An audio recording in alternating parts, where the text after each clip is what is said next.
like to go ahead. We're running a little bit late already, so let's go ahead and get your seats.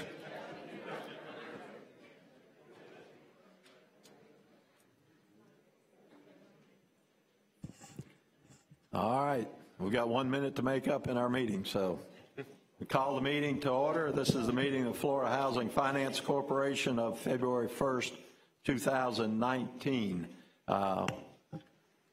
With that, let me explain a couple of things that are going to be a little bit different this meeting. We were asked by our internal auditors to actually take a roll at the beginning of the meeting versus the court reporter just indicating who is here. So what we will do is Sheila will read the names of the board members, and please identify yourself by just saying here, something like that. And that will be for the official record. So that will be a little bit different. Another thing that will be a little bit different for the board on the votes is if it's not a unanimous vote, we will then take a roll of each member as to what your vote is.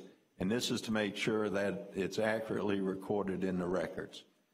This is not different from some organizations that I've seen do. So just a little bit change for us, and we'll do that in the future. Let's see. Yes, Sheila will take the roll. So if you would, Sheila, please go ahead. Ray Dubuque. Here. Ron Lieberman. Here.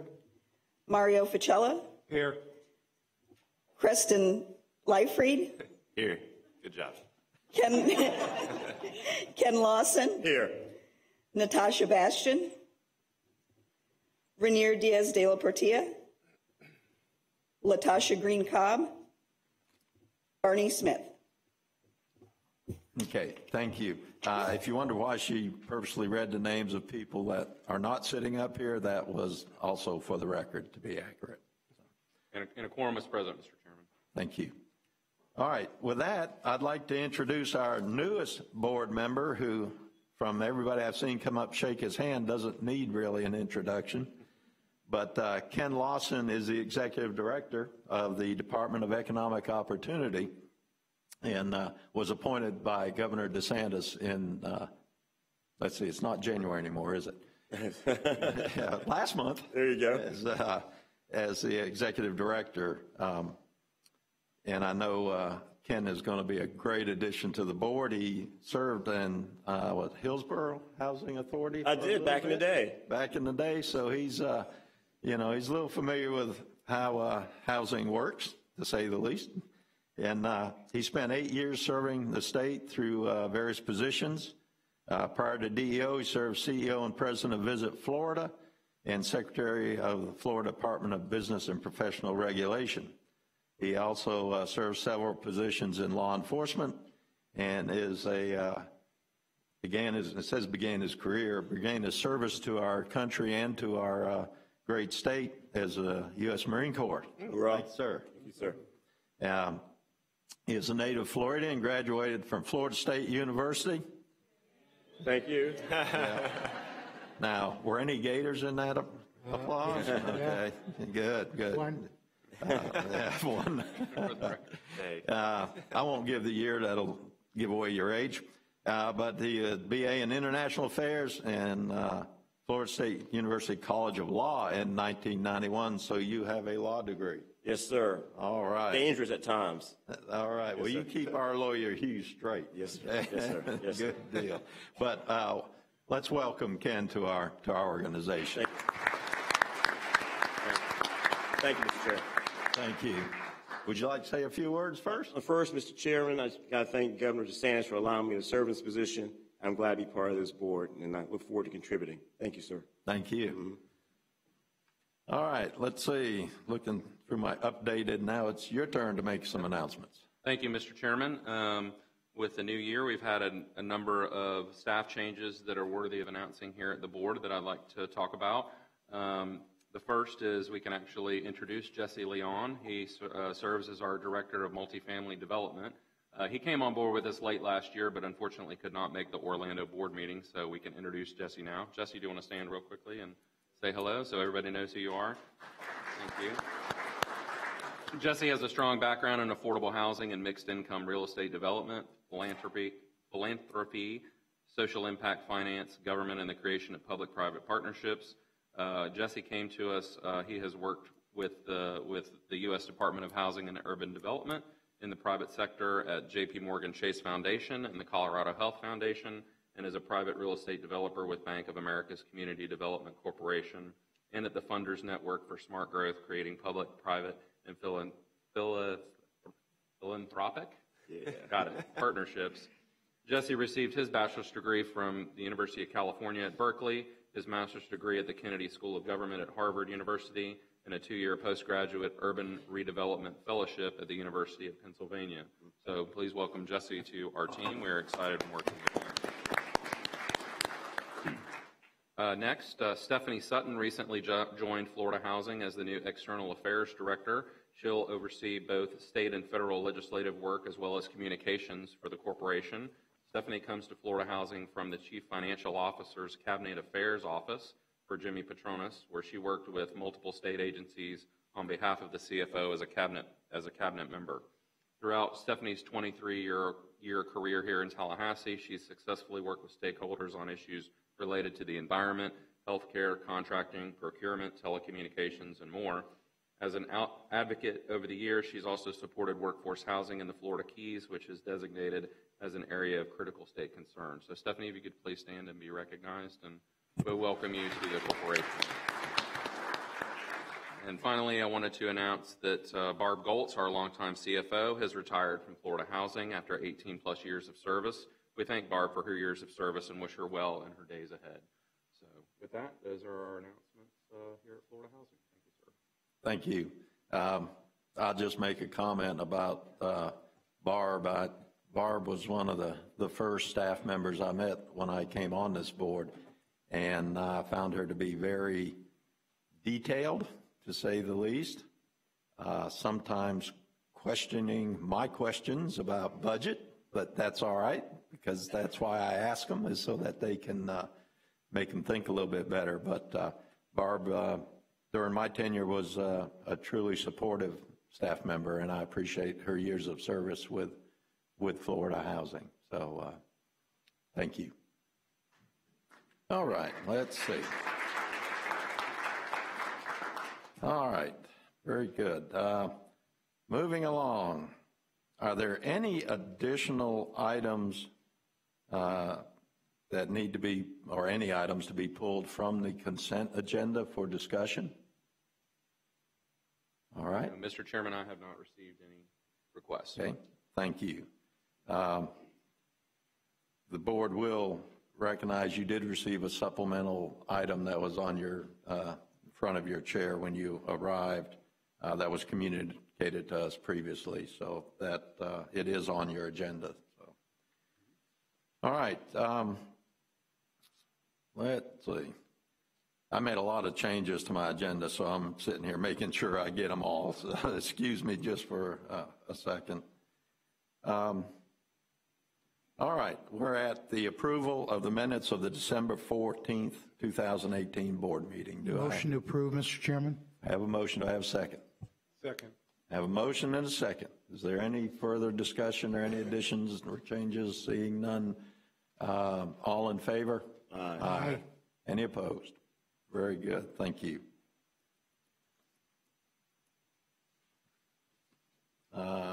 We will now go into the audit committee. Ron? Yep, thank you, Mr. Chairman. The audit committee met on Thursday, January 31st, 2019 at 4 p.m. Mike Patillo, Ernst & Young partner, presented the audit plan for the 2018 financial audit of the Florida Housing. The Inspector General's office presented the 2018 risk assessment and the 2019 audit plan. The audit committee approved both the 2018 risk assessment and the 2019 audit plan. That's my report. Thank you. Thank you. All right. Before we start the public comment, I've been asked to make a statement, and let me go ahead and to make sure that, sometimes if I just start remembering and going from memory, it turns out wrong. So I'm going to read this statement. It says, I would like to take this opportunity to remind everyone that the non-interference clause contained in all RFAs, basically this is what it says. At no time during the review and evaluation process, commencing with the application deadline and continuing until the board renders a final decision on the RFA, may applicants or their representatives contact board members or corporation staff, except corporation's legal staff, concerning their own or any other applicant's application. If an applicant or its representative does contact a board or staff member in violation of this section, the board shall, upon determination that such contact was made in an attempt to influence the selection process, disqualify the application, end quote. And I say that because we've got several RFAs coming before us today, and I just want to make sure that there's no misunderstanding about the public comment section before we discuss these. If you have comments on an item after the board has taken action, the public comment section at the end is the place to make those comments. So feel free to come up after the board has taken action. This has been in all RFAs, I understand, at least since I've been on the board, and it's something we need to make sure we follow. So now that I've probably stifled conversation, any public comments? All right, thanks. I appreciate that. All right, so let's go on to Marissa, multifamily programs.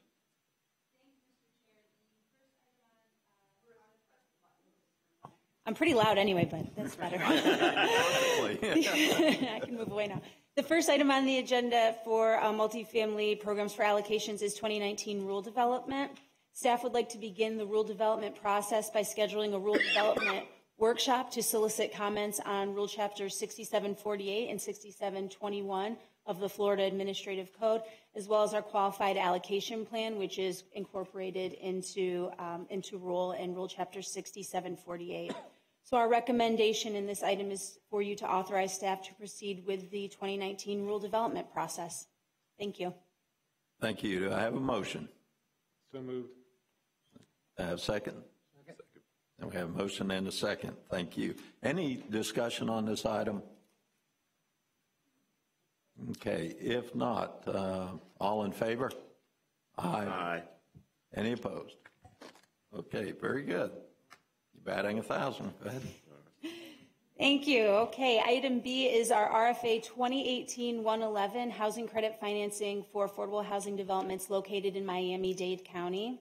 On September 6th, Florida Housing issued RFA 2018-111, offering $6,881,821 in competitive housing funding for applicants proposing developments of affordable multifamily housing located in Miami-Dade County. The deadline for receipt of applications for this RFA was November 9th. Florida Housing received 67 applications in response to this RFA. The review committee members were assigned, and each member of the review committee independently reviewed and scored each assigned portion of the submitted applications. And at the January 23rd, 2019 review committee meeting, the individual committee members presented their scores, and the committee carried out the funding selection process set forth in the RFA. The 2018-111 all applications chart, which you have in your materials as Exhibit A, lists the eligible and ineligible applications. The eligible applications and those ineligible applications are listed in their assigned application number. The review committee considered the following motions. First, a motion to adopt the scoring results set out in Exhibit A, and then a motion to tentatively select the applications set out in Exhibit B for funding, and then invite those applicants to enter credit underwriting. And those motions passed unanimously. As outlined in our rule, at the completion of all litigation, if any, and approval by the board of all recommended orders related to any litigation on the RFA, Florida Housing shall offer all applicants within the funding range an invitation to enter credit underwriting. So our recommendation for you today on this RFA is to approve the committee's recommendations that the board adopt the scoring results of the 67 applications in your Exhibit A, and to authorize the tentative selection of the 3 applications set out on Exhibit B for funding. You'll note there's an unallocated balance of $100,971 remaining, and as provided in the RFA, any remaining funding will be distributed as approved by the board. If no notice of protest or formal written protest is filed in accordance with the Florida statute, staff will proceed to issue an invitation to credit underwriting to the applicants. If there is a notice of protest or formal written protest is filed in accordance with Florida statutes, then at the completion of litigation, we will present all recommended orders for board approval. And so with that, thank you for your consideration of the recommendation. Thank you. Do I have a motion? So moved. Second. I have a motion and a second. Questions from the board? Okay, seeing none. All in favor? Aye. Aye. Any opposed? Okay, thank you. Thank you. Moving on to item C, this is RFA 2018-112, housing credit financing for affordable developments located in Broward, Duval, Hillsborough, Orange, Palm Beach, and Pinellas counties. We call this our large 6 RFA. On September 6th, 2018, Florida Housing issued RFA 2018-112 offering $17,314,387 in competitive housing credit funding to applicants proposing the development of affordable multifamily housing located in Broward, Duval, Hillsborough, Orange, Palm Beach, and Pinellas counties. The deadline for receipts for application for this RFA was November 13th, 2018. We received 24 applications in response to this RFA. Review committee members were assigned and scored their sections of the applications independently. And on the January 22nd, we held a review committee meeting, and the individual committee members presented their scores, and the committee carried out the funding selection process that's located in the RFA. The 2018-112 all applications chart that you have in your materials as Exhibit C lists the eligible and ineligible applications in their assigned application number order. The review committee considered the following motions: a motion to adopt those scoring results set out on Exhibit C, and then a motion to tentatively select the applications set out on Exhibit D for funding and invite the applications to enter credit underwriting. And those motions passed unanimously. At this point, we would ask the board to approve the committee's recommendations that the board adopt the scoring results of the 24 applications that you have in Exhibit C and authorize the tentative selection of the 7 applications set out on Exhibit D for funding. There is an unallocated balance of $2,598,352 remaining. And as provided in Section 5 of the RFA, that remaining funding will be distributed as approved by the board. And we're going to talk, that's a significant amount of additional funding. We'll talk about that in the supplemental agenda item. Okay. So if no notice of protest or formal written protest is filed in accordance with Florida statute, staff will proceed to issue an invitation to enter credit underwriting to the application set out in Exhibit D. Thank you. Okay, thank you. Do I have a motion? Motion to approve staff's recommendation. Second? Do I have a second? Second. I have a motion and a second. Ron, did you want to ask a question? No. Oh, okay. Thank you. Are there any questions from other board members? All right. Seeing none, all in favor? Aye. Aye. Any opposed? All right. Very good. All right. Thank you. Moving on. All right, item D is the RFA 2018-113 housing credit financing for the preservation of existing affordable multifamily housing developments. On September 13th, Florida Housing issued RFA 2018-113, offering $7,776,000 of competitive housing credits to applicants that commit to preserve existing affordable multifamily housing developments for the demographic categories of family and the elderly and persons with a disability. The deadline for the receipt of applications was November 15th, 2018. Florida Housing received 10 applications in response to this RFA. A review committee was assigned, and each member of the review committee independently evaluated and scored their assigned portions of the submitted applications. At the January 22nd review committee meeting, the individual committee members presented their scores, and the committee carried out the funding selection process in accordance with the RFA. The 2018-113 all applications chart that you have in your materials as Exhibit E lists the eligible and ineligible applications in assigned application number order. The review committee considered the following motions: a motion to adopt the scoring results set out on Exhibit E, and then a motion to tentatively select the application set out on Exhibit F in your materials for funding and invite the applicants to enter credit underwriting. And those motions passed unanimously. Our recommendation to you today is to approve the committee's recommendations that the board adopt the scoring results of the 10 applications set out on Exhibit E and authorize the tentative selection of the 5 applications set out on Exhibit F for funding. There is an unallocated balance of $2,058,000 remaining, and as provided in the RFA, any remaining funding will be distributed as approved by the board. And as I mentioned with the previous agenda item, we recognize that's a significant amount of funding, and we'll talk about that in the next supplemental agenda item. If no notice of protest or formal written protest is filed, staff will proceed to issue an invitation to credit underwriting to the application set on Exhibit F. If there is a notice of intent to protest or formal written protest, we will come to you with the recommended orders for board approval prior to issuing invitations to credit underwriting. Thank you. Okay, do I have a motion on this item? So moved. I have a motion. Do I have a second? Second. All right, very good. Any questions from the board? All right, seeing none, all in favor? Aye. Aye. Any opposed? Okay. Before we move to the next one, Marissa, let me make a comment. One thing that concerned me on these 3 when I looked at them was the high number of ineligibles.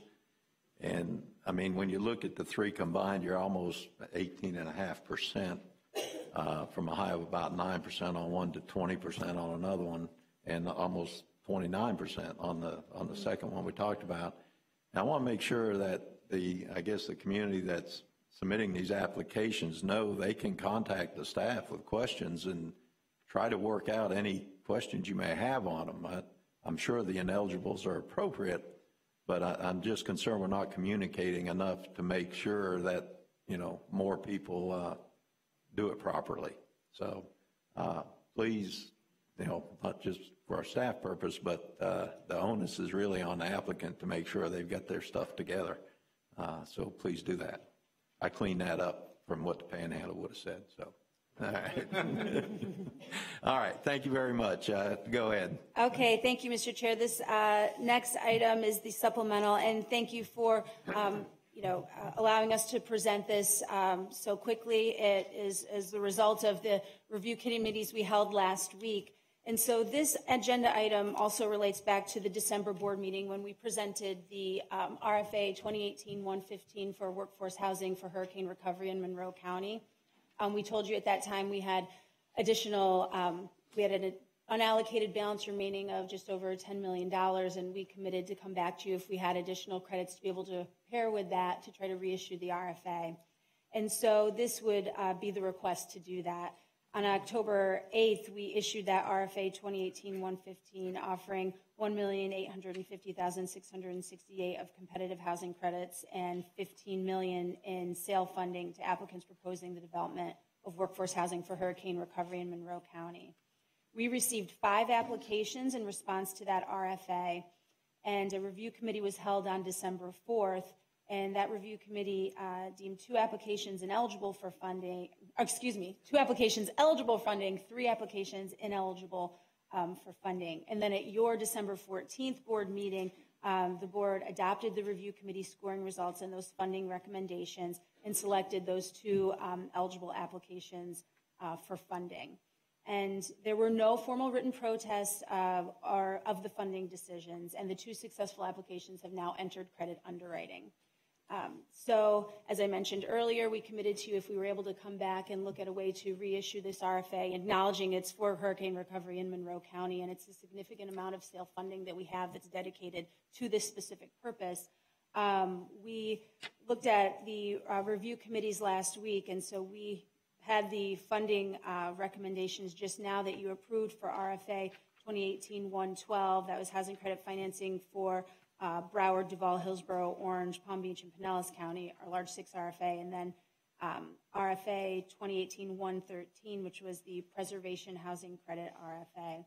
2018-111 had an unallocated balance of $2,598,352 in housing credits remaining, and 2018-113 has an unallocated balance of $2,058,000 in housing credit remaining. In Section 5 of both of those RFAs, as I mentioned in the presentation, say that any remaining funding will be distributed as approved by the board.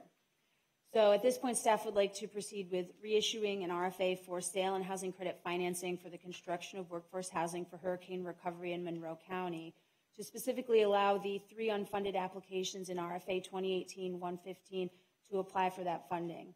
The amount of funding available would include the remaining $10,099,600 of Monroe County workforce sale funding from that RFA 2018-115 we dealt with in the December board meeting, and some additional sale income to add that to that as well, and $1,160,400.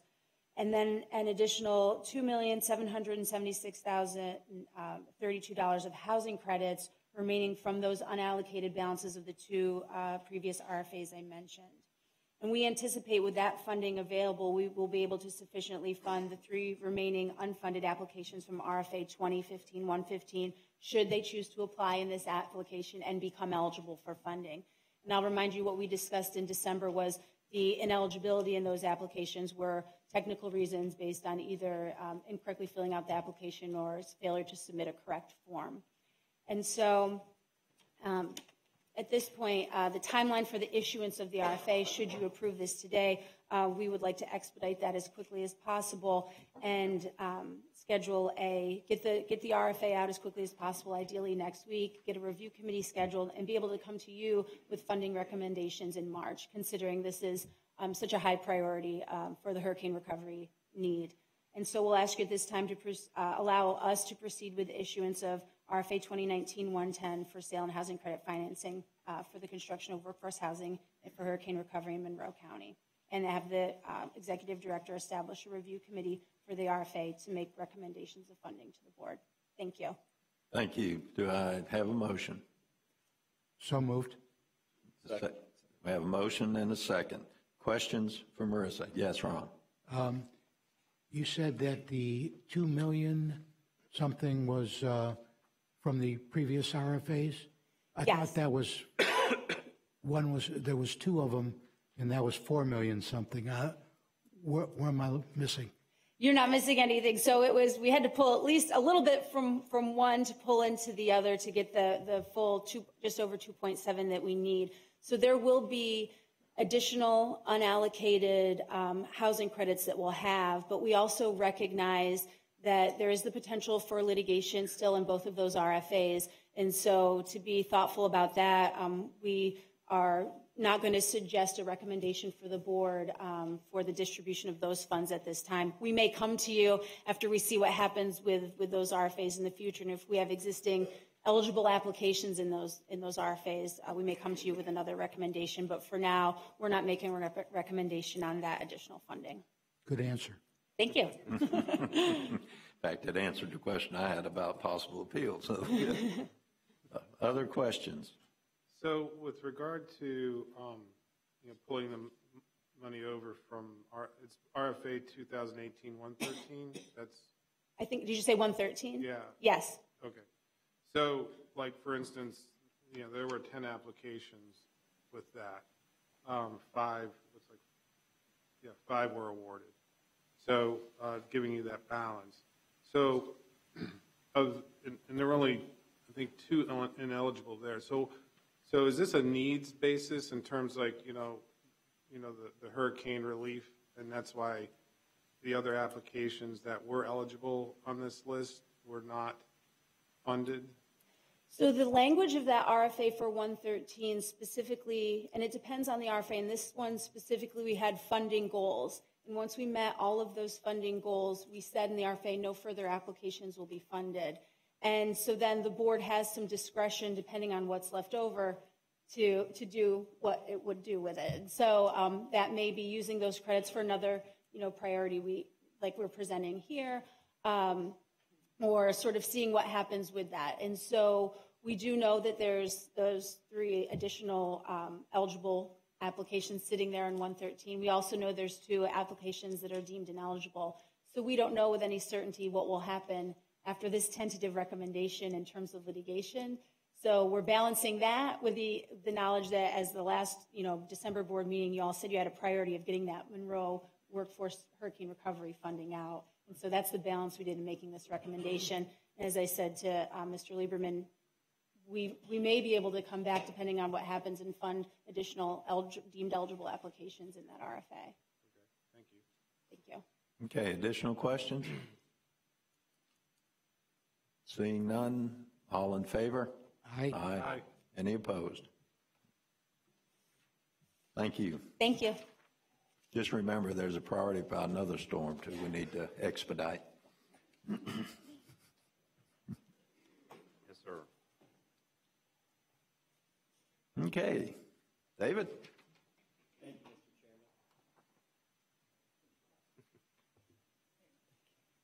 Thank you, Mr. Chairman.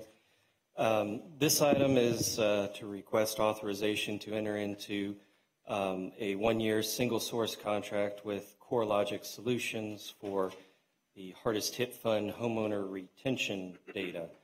So we anticipate this will be our final request to renew this contract with CoreLogic, as we are on course to have our final program disbursement in the Hardest Hit Fund in the fourth quarter of this year, of 2019. We have already spent 100% of the program funds allocated to us by the United States Treasury, and we are now spending repayments. So happily, we're now spending money twice. But this data is necessary because each quarter we have to submit a quarterly program report to the United States Treasury where we track homeowner retention data. How many folks that we helped, have actually been able to stay in their homes over a 2-year period.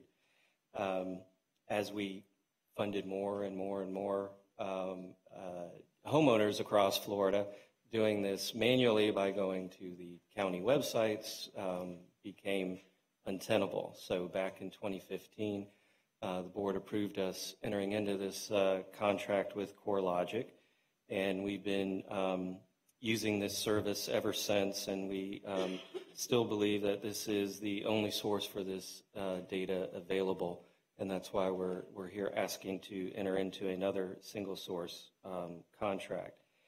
In addition to the quarterly program reports that we have to submit, once we do declare our end of term here in 2019, U.S. Treasury is going to require us to submit an overall report, and this CoreLogic data is going to be essential in order for us to finish that report in a timely manner as well.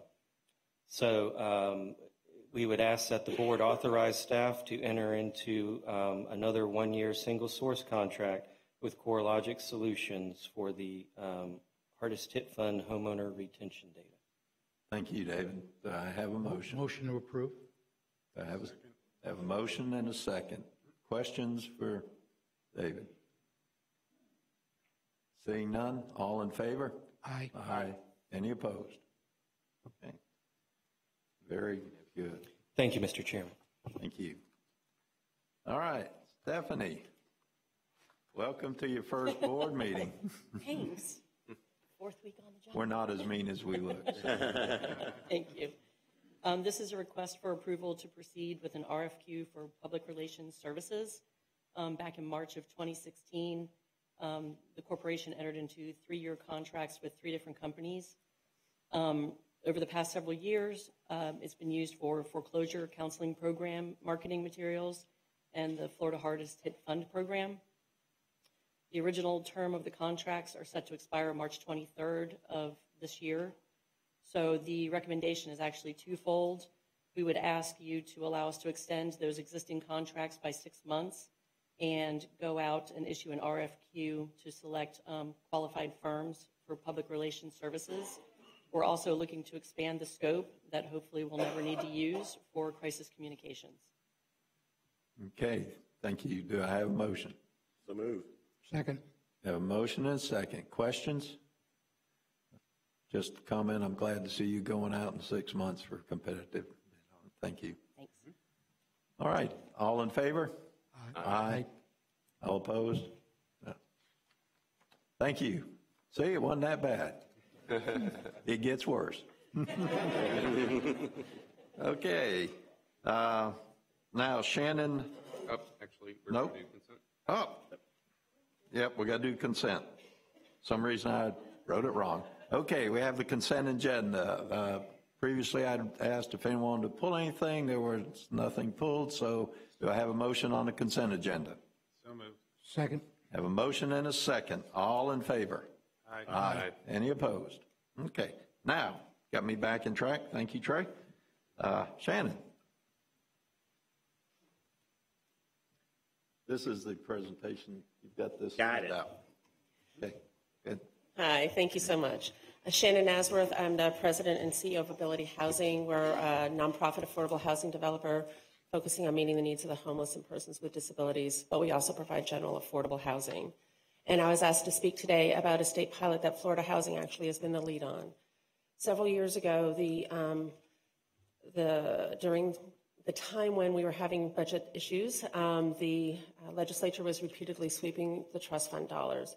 However, one year we were able to talk them into appropriating funds to Florida Housing, specifically to provide grants to develop permanent supportive housing for high utilizers of crisis services.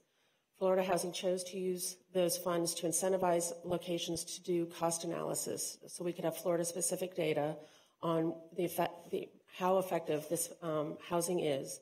There are studies from around the country showing that it's far less expensive with public resources to provide affordable housing linked with individual services to persons who've been cycling through hospitals, jails, our service, our emergency services.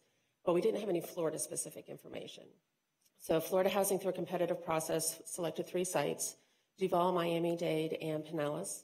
Duval was the first site to place in service, so we are the only location right now that has the final 2-year data. The analysis is basically comparing 2 years before the person moved into housing compared to 2 years after. So the time frame is different. It's based on the anniversary date of when that individual or family moved into the housing. But we worked with the community to identify the highest utilizers, and then getting data from a whole lot of agencies compared how much it was costing the system in 2 years before they're living in the housing compared to the 2 years after. And that's the same for all of the sites. Bill and Nancy on your staff were the lead on this, and they've really been wonderful to work with. They did approve the methodology and the evaluation team. Each site had to present how the residents were going to be selected, how the evaluation of the analysis was going to be done, and who was going to be doing that. We worked with a group called Health Tech, which is associated with Jacksonville University.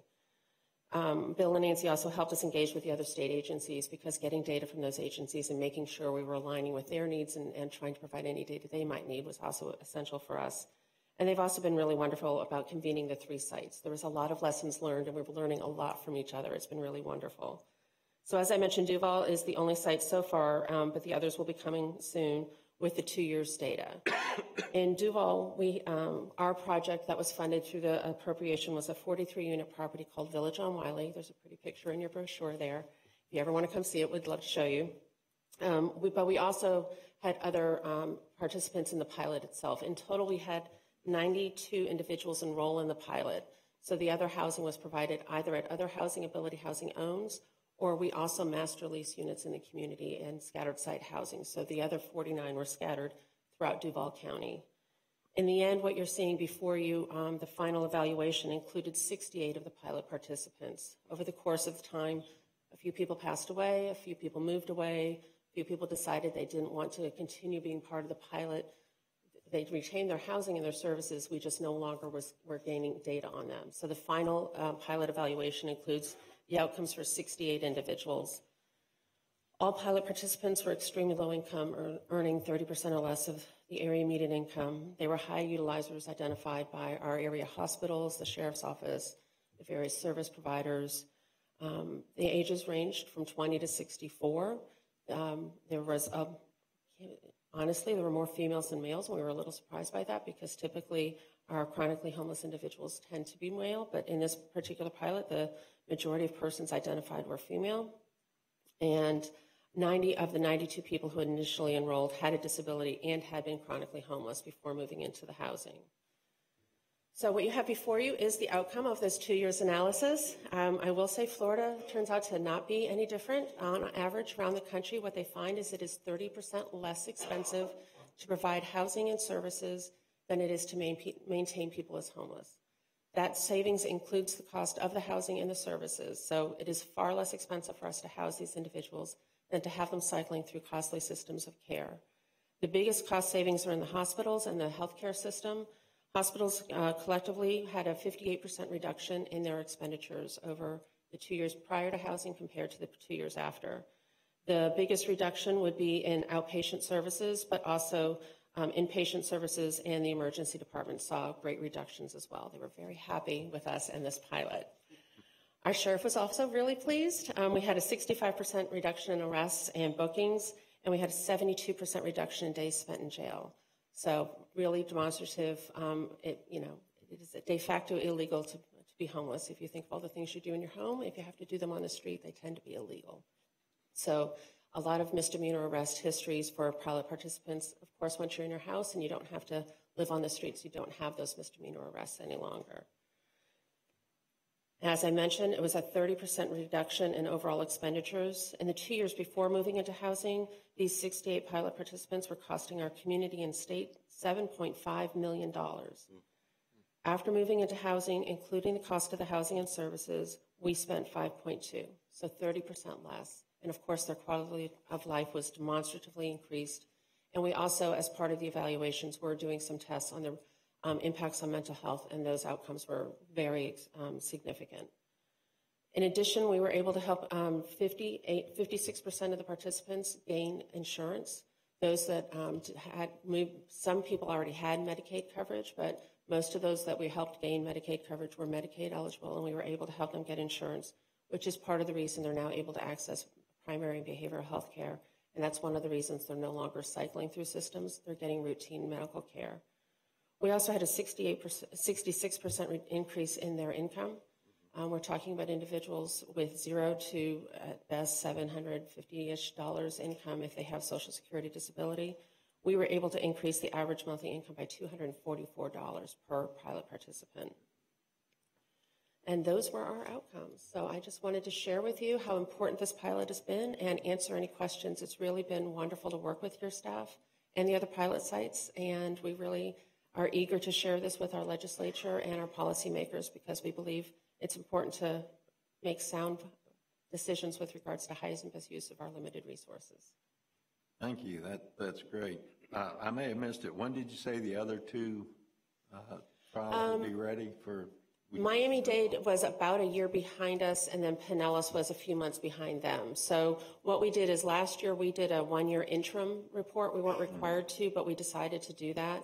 And candidly, luckily we did because there were some major glitches with the data gathering. And we were able to help the other pilot sites with understanding some of the glitches they were going to encounter. So my understanding, and Nancy can correct me as I'm wrong, is they're roughly going to be about a year behind us in the time that they leased up. So their one-year anniversary will be commensurate with that. Great. Thank you. Other questions on the presentation? Ron? Yep. How were the tenants chosen? Basically, the community identified the high utilizers. We have a nonprofit in our community that is doing all the coordinated entry for our homeless system. And while the individuals didn't have to be homeless to be part of the pilot, they agreed to let them go through that system. So the hospitals, the sheriff's office, the homeless management information system that our community has, a system-wide database, we were able to identify those people who were cycling the most and costing the most.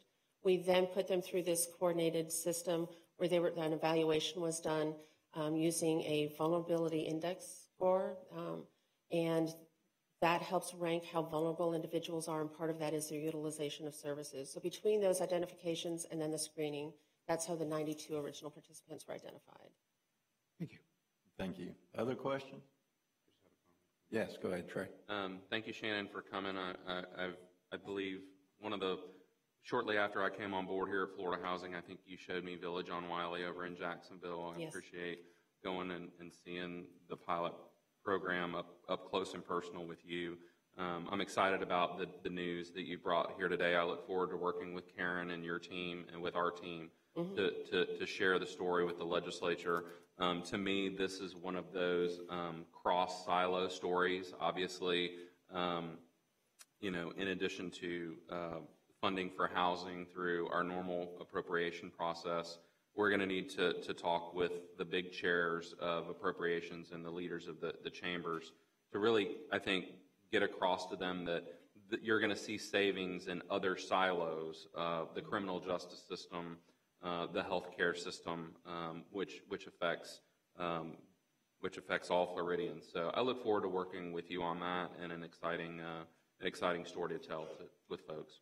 It really is. And I will also say I serve on the State's Council on Homelessness, of which ACA and DCF are obviously members, and we've been keeping them updated on these pilots, and they're very interested, obviously, in these savings. You know, the healthcare sector alone, it more than covers the cost of the program. I'll tag on with what Trey said. I think it's very important for our local governments to see this kind of data, for them to realize that really affordable housing in their communities does make a difference for the positive, and not, you know, the old stereotype of what's there. Exactly. And I also know Bill, I think I saw Bill in the audience, he's working on a project over in Santa Rosa County on homeless students. Mm-hmm. And the preliminary results on that show some very good results. So it's hopefully we'll have, once that wraps up, we'll get a report from him on that. It really does make a difference. So for any of you that are doing the housing, thank you. It does make a difference. And I do just want to say thank you to you all. The data that you guys are helping generate really is important for us to be able to advocate for these resources. That homeless assistance for the students is really important. You know, there was a study done by UF last year documenting the impacts on educational attainment. But I think that pilot that you guys are doing will really kind of draw it in and make it really specific, and people will better understand. It's exciting stuff. Okay, thank you. Thank you very much. And if anybody ever wants a tour or has any questions, feel free to contact me. That's in Jacksonville? Yes, sir. Maybe when we have our meeting over there, that might be one we can go do. Oh, we would love to show you. Up this year. Absolutely. Get the exact month, but it varies. But yeah, June. I think we're in June in Jacksonville. June? All right, we'll put it on the calendar. We would love to give you a tour. Great. Thank you very much. Thank you. All right. Mine says presentation on Florida Housing Finance Grant Hurricane Response and Recovery Efforts. Should be responses. We're still dealing with Irma and Michael and probably several others I can't even remember the names of. Maria. So, but this is still the best state in the union to live. So go ahead. Good morning, Mr. Chair and board members. Laura and I are just going to, I believe our executive director sent you a report, or that was in your board package, and we're just going to go over briefly some of the key ways that we carry out with short-term responses to the last couple of years on our hurricanes, as well as our sort of more robust long-term approach, because that's really where we excel, is financing. We just talked about another Monroe County or Keys RFA today, and that's for the board members. It's the last tab in your package. Thank you. No problem. Excuse me. Go ahead. Yeah, the very last tab. Yeah. Go ahead. All right. I see everybody's looking for it now. So, as I said, well, we have both short-term and long-term responses, and Laura and I will talk a little bit about our short-term responses, and then I'll finish up with just kind of an overview of our long-term responses, so you have a sense of how we sort of fit into Florida's response system. So after a hurricane hits, sometimes beforehand, but more often after, we initially work with the Florida Division of Emergency Management, or DEM, which is the state's response engine. And DEM works with FEMA, the federal engine for response. And we work with them on early response actions. The DEM has a disaster recovery housing task force and an ongoing housing recovery support function. There are typically either in-person meetings or more often phone calls that we participate on and provide information to all of the folks participating. So HUD participates on that, et cetera, just to make sure everybody's in the loop. We also, as requested, have meetings with affected counties, sometimes affected organizations. So, for instance, with this most recent Hurricane Michael, we've been in contact with and talking regularly to the local homeless continuums of care, the lead agencies that run some of the and coordinate some of the local homeless programs. Florida Housing has an ongoing free locator online that allows the public to look for affordable housing in their areas. After a storm, we now, over both Irma and Michael most recently, we pay for an augmented approach to assist families hit by the storm. So the locator's call center basically works with FEMA in a more concentrated way during this time to recruit more rental properties in those areas and maybe some of the outlying areas to help folks who've been displaced by the storms. So after Hurricane Michael, we even went into the southern counties in Alabama that were right there at the Florida border to look for rentals. It wasn't as successful as we would have liked just because they're rural areas and there's not a lot of rental housing in those areas. But the locator also provides information on which landlords will execute short-term leases with displaced households and accept FEMA rental assistance vouchers, which are typically provided short-term to assist displaced families. We get regular reports on how many units are out there as a result of all of this.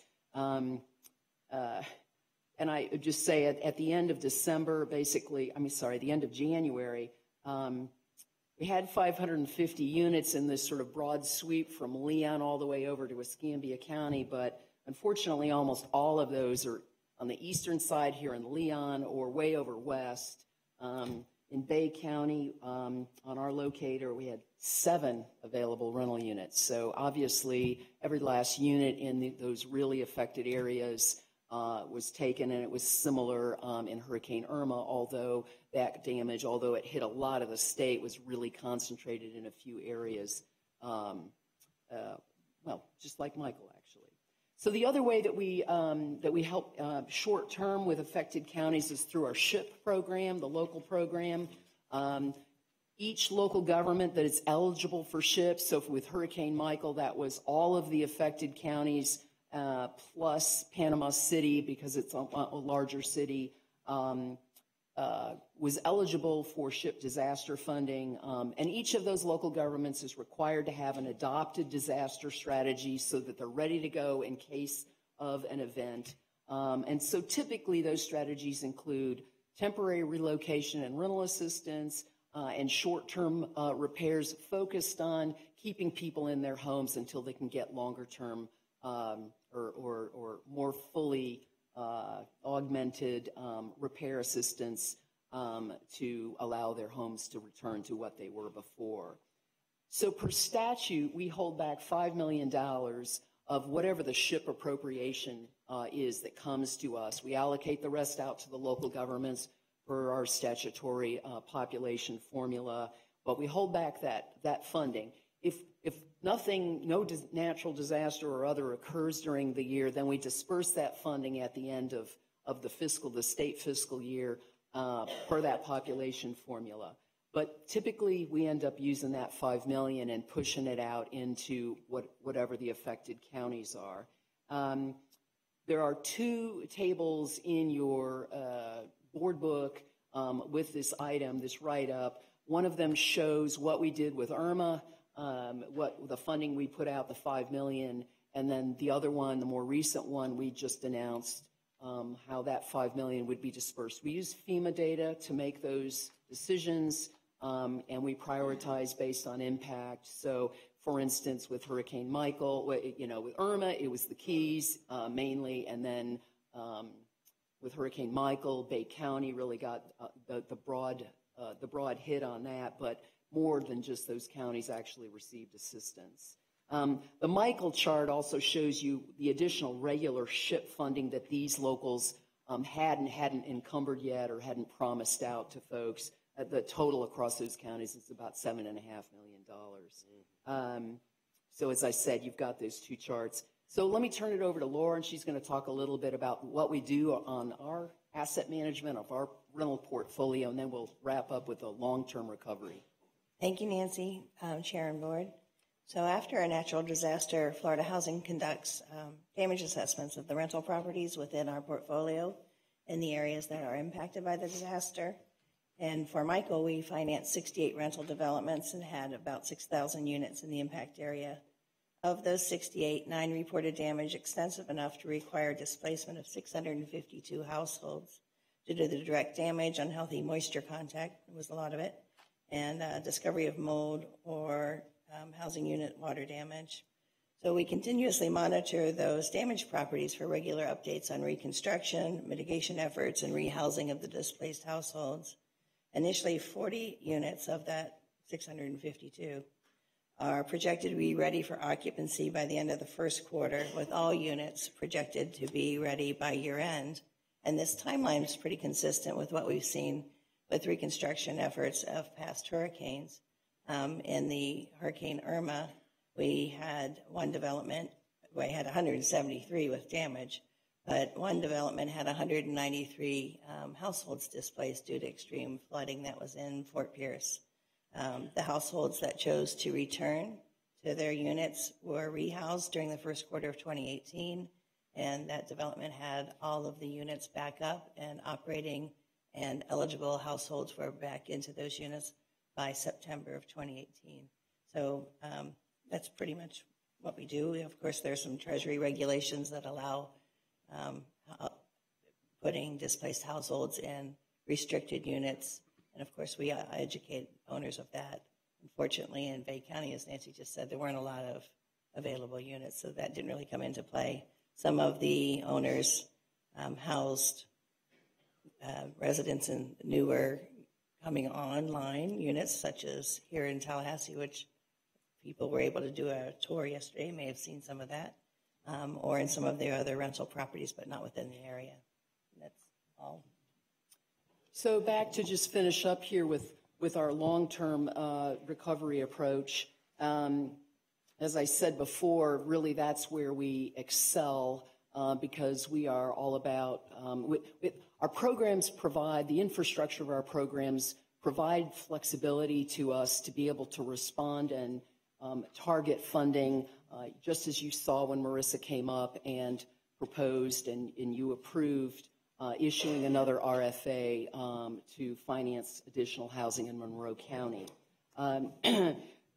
Historically, Florida Housing has used data as sort of the backbone of many of our policy decisions, and that is never more true than when we're thinking about hurricane recovery.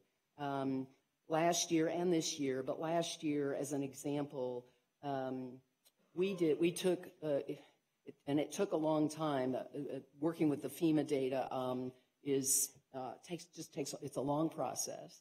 But one of the things we did last year was we worked with FEMA, the University of Florida, the Schimberg Center, the Bureau of Economic and Business Research, which is a population data center at University of Florida. We worked, locally here as well with some folks to develop an approach that then ultimately was one of the pieces that was used in the Department of Economic Opportunities Community Development Block Grant Disaster Recovery Plan, the action plan that the state created for CDBG funds, which I'll talk about in a minute, to incorporate not just the impacts of Hurricane Irma last year, but brought in the impacts to Florida from displacees in Puerto Rico and the U.S. Virgin Islands coming into Florida. And a lot of those folks came into Florida. It was a gateway, and then moved to other parts of the country to live with near family or whatever. But many of those folks remained in Florida, many households. And so we used that impacted local communities in terms of rental housing and all of that. So we used that to build a sort of an impact approach that was a little different than we'd ever done before. And if you're interested, we didn't put that data in your book, but if you're interested in that, we're certainly happy to provide it to you. But what it's helped us do is prioritize funding, and in a sense, I think, as part of the CDBG effort as well, helping to prioritize funding. So on the SHIP side for long-term recovery, remember, each of these local governments has an approved plan approved by their local governing boards, and the disaster recovery strategy in those plans allows that government not just to do the shorter term responses, but to focus on the longer term. So while each disaster is different, it does allow each local government to focus on what they believe are the most important things. So the most common local strategies for longer term recovery are owner-occupied rehabilitation and emergency repair, and then on the rental side, rehabilitation or construction of new units. On Florida Housing's rental finance side, we use the FEMA data, as I said, to focus goals for long-term recovery. And so, as an example, we focused before you approved the Monroe RFA today. We'd focused 2 previous RFAs over the last year on getting housing credits and sale financing for recovery into the Keys. And at the December 14th meeting, which most of you were at, you all unanimously approved $30 million in home funding with priority for counties impacted by Hurricane Michael. We just held that public workshop last week, so we expect to get that RFA issued around February 21st, so just a couple of weeks, well, maybe 3 weeks. A couple of weeks. Ray's counting every day. A couple of weeks yes. Better. Go ahead. We also have an upcoming RFA for sale funding for smaller developments for persons with special needs, very targeted funding for small deals, and we are in the process of considering targeting some of these funds to the most impacted counties in both from Hurricane Irma and Michael. On the federal side, anytime a disaster occurs, Congress may also appropriate special housing dollars to address long-term recovery. As I just talked about a little while ago, the Community Development Block Grant disaster recovery funds that are coming into Florida, that's an example of that. DEO manages the CDBG process and managed the development of that action plan, which we assisted with because DEO asked Florida Housing to work with it to carry out several strategies, as some of you may remember, related to the financing of development of new rental housing. Last May, this board approved and authorized staff to work with DEO.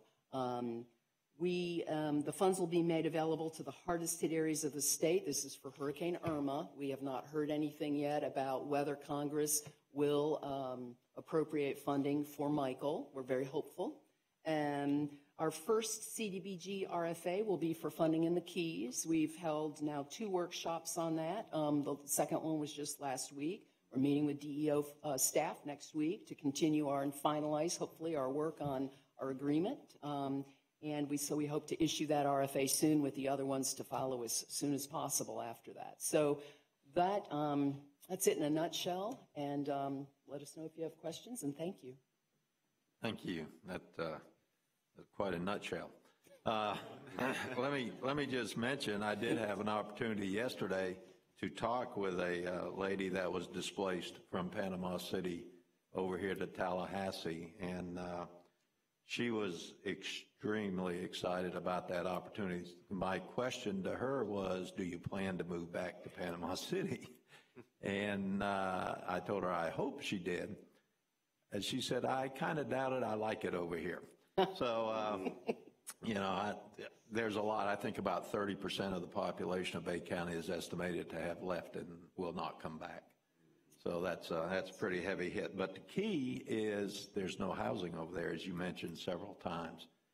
So anything we can do to expedite that, to get those RFAs out there for Irma and for, anything that's left for Irma and for Michael is appreciated. And remember, there's 8 counties involved, and I'm a little prejudiced, but I love them all, so we got to get it out to all of them.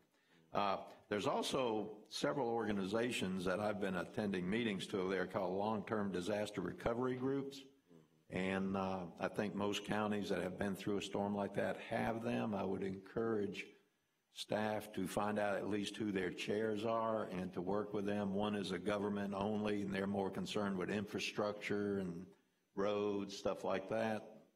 The other one is a private kind of organization where they're dealing with the humanity side of it, the housing, the stuff like that. So, like I said, I actually, they want me to be a member, but I'm a member too much, so I just go as a observer. Very, very good work. We just got to realize that we've got to do what we can to get this moving for all areas. And, but thank you for what you're doing. It's very much appreciated.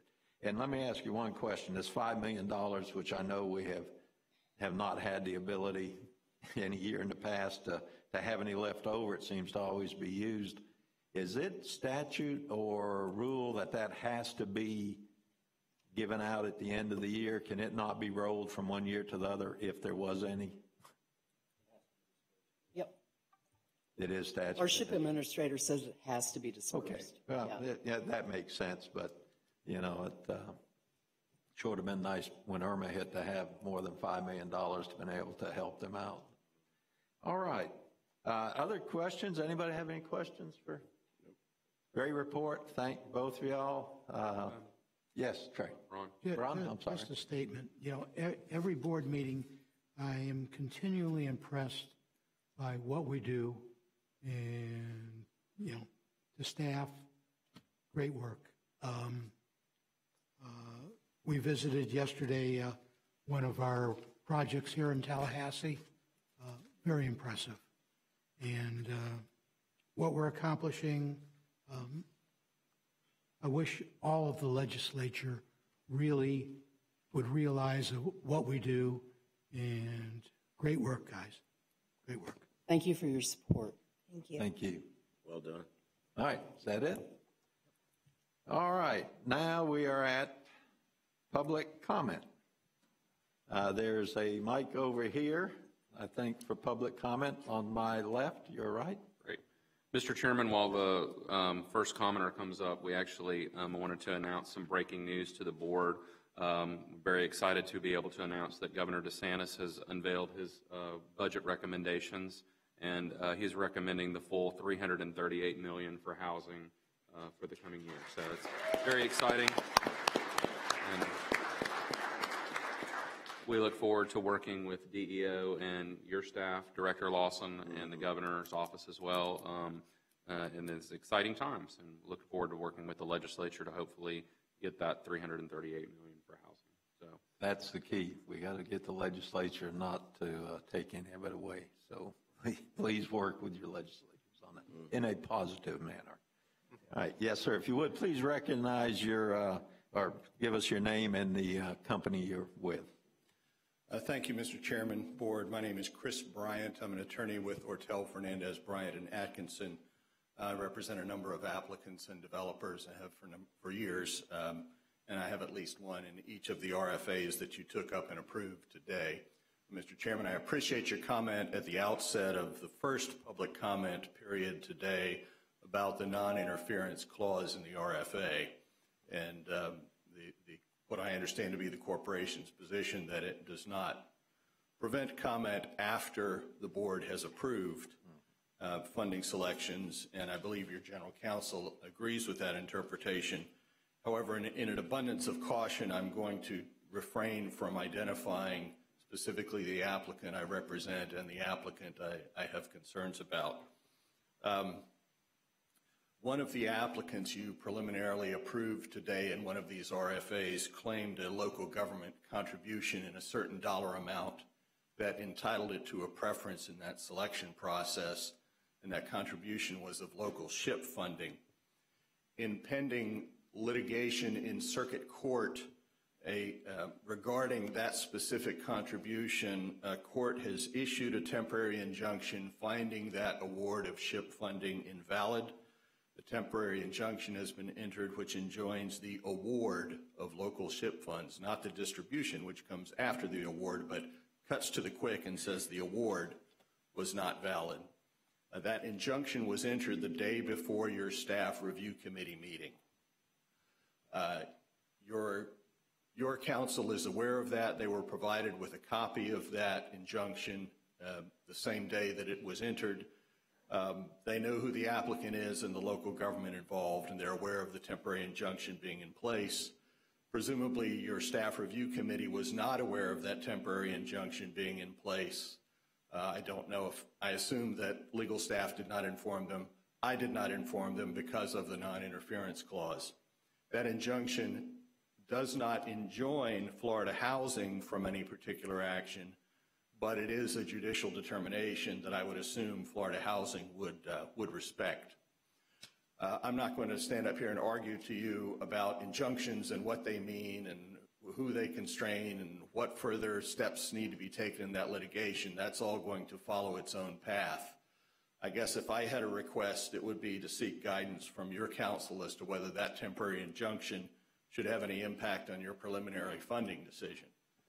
If I were king for a day and got to say what should happen, it would be that this board would consider that funding recommendation at least as to that particular county and that RFA, or at the very least, authorize your staff to change the corporation's position if that litigation produces a final determination, which I don't even think a final determination is necessary. It's a temporary injunction. It's a court order, for heaven's sake, that SHIP award was invalid and was an integral part of the funding selection process at Florida Housing.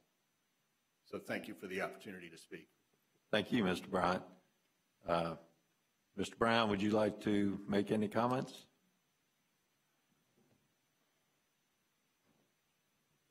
Yes, just briefly. First and foremost, we have a process for this, and it is guided by statute. Mr. Bryan is correct in stating that anyone has the right to make public comment. They also have the right to suffer the consequences of that comment. He did not speak before your vote. I do not recommend that you reconsider your vote. As I said, we have a process for this. We can take this to the Division of Administrative Hearings through the normal process. We look forward to receiving their petition, at which time we can be before an independent third-party administrative law judge who will determine what a temporary injunction means or doesn't mean. And that is my position, my recommendation to you. Okay. Thank you. Any board comments? Seeing none, thank you again, Mr. Bryant, for holding your comments to the second comment session. Thank you. Appreciate that. Yes. Anyone else like to speak? Oh, okay. You almost got gavelled out. I didn't want to interfere. And really, my name is Karen Cook. I'm the Executive Director for Florida Supportive Housing Coalition. And I just want to echo what Shannon's thank you to the board and to the staff for working with us and helping us get people housed that have special needs and are homeless. And I look forward to working with Trey and staff, educating communities about the value of supportive housing and continuing our work. And just wanted to thank you. Thank you, Ray. Thank you, Karen. Okay. Thank you, Karen. And I would like to once again welcome Ken Lawson to our board. It wasn't the shortest meeting ever, but it's pretty close. So anyways, and our new staff members, Jesse, Stephanie, thank you for joining our team, and may your future be bright with us. All right, if there's no other business, meeting adjourned. All right. I called it. I said 9:45.